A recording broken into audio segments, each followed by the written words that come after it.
പാഠം 1 the sounds of English. English ശബ്ദങ്ങൾ അല്ലെങ്കിൽ ഇംഗ്ലീഷിലെ ഉച്ചാരണങ്ങൾ. ചുവപ്പ്, മഞ്ഞ, നീല എന്നിവയാണ് പ്രാഥമിക നിറങ്ങൾ. ഈ നിറങ്ങൾ തമ്മിൽ കലർത്തിയാൽ നിങ്ങൾക്ക് പുതിയ നിറങ്ങളുടെ ഒരു വലിയ നിര തന്നെ സൃഷ്ടിക്കാൻ കഴിയും. ഇംഗ്ലീഷ് അക്ഷരമാലയിൽ 26 അക്ഷരങ്ങളുണ്ട്.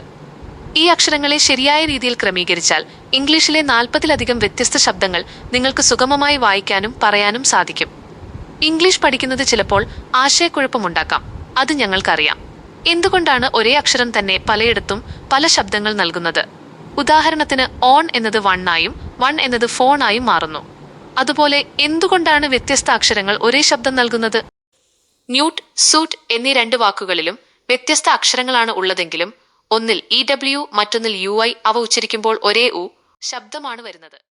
ഇംഗ്ലീഷ് മാതൃഭാഷയായവർക്ക് പോലും പലപ്പോഴും അക്ഷരവിന്യാസത്തിൽ തെറ്റുകൾ സംഭവിക്കാറുണ്ട്. പക്ഷെ നിങ്ങൾ വിഷമിക്കേണ്ട, ഞങ്ങൾക്കിത് പഠിക്കാമെങ്കിൽ ആർക്കും സാധിക്കും. ലളിതവും രസകരവുമായ ഈ പാഠങ്ങളിലൂടെ നിങ്ങൾ പുതിയ വാക്കുകൾ പഠിക്കുകയും ഉച്ചാരണം മെച്ചപ്പെടുത്തുകയും ആത്മവിശ്വാസത്തോടെ സംസാരിക്കാൻ തുടങ്ങുകയും ചെയ്യും. സ്വയം ഇംഗ്ലീഷ് പഠിക്കാൻ ആവശ്യമായ എല്ലാ അടിസ്ഥാന കാര്യങ്ങളും നിങ്ങൾ ഇതിലൂടെ മനസ്സിലാക്കും. ഇനി നമുക്ക് ശാന്തമായിരുന്നു പഠനം തുടങ്ങാം. മികച്ച ഉച്ചാരണത്തിന് അക്ഷരമാലയിലെ അക്ഷരങ്ങളെ കൃത്യമായി അറിയുക എന്നതാണ് ആദ്യപടി. അക്ഷരങ്ങളുടെ ശബ്ദങ്ങൾ മാറിയേക്കാം, പക്ഷെ അക്ഷരങ്ങളുടെ പേരുകൾക്ക് മാറ്റമുണ്ടാകില്ല. A, B, C, D, E, F, G, H, I, J, K, L, M, N, O, P, Q, R, S, T, U, V, W, X, Y, Z. ഇനി നമുക്ക് അക്ഷരങ്ങളുടെ പേരുകൾക്ക് പകരം അവ നൽകുന്ന ശബ്ദങ്ങളെക്കുറിച്ച് പഠിക്കാം. ഇംഗ്ലീഷിലെ ശബ്ദങ്ങൾ ഒരു സംഗീതം പോലെയാണ്. അതിലെ സ്വരാക്ഷരങ്ങൾ വോവൽ സംഗീതത്തിലെ ഈണം പോലെയാണ്.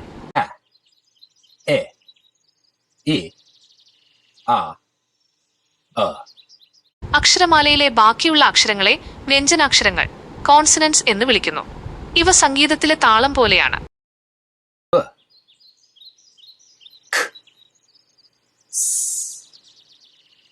D, G, J,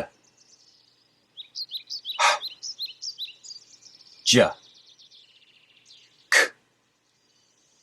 L, M, N, P, Q, R, W,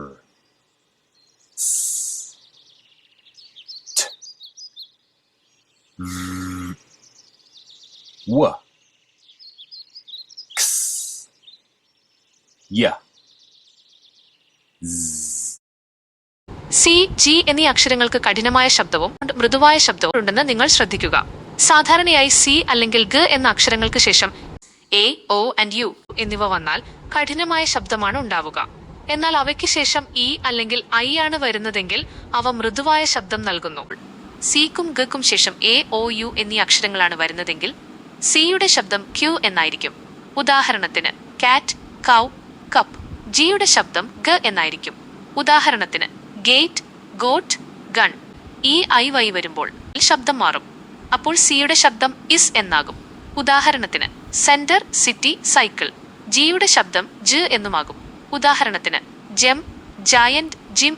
ഇത്രയേ ഉള്ളൂ കാര്യം.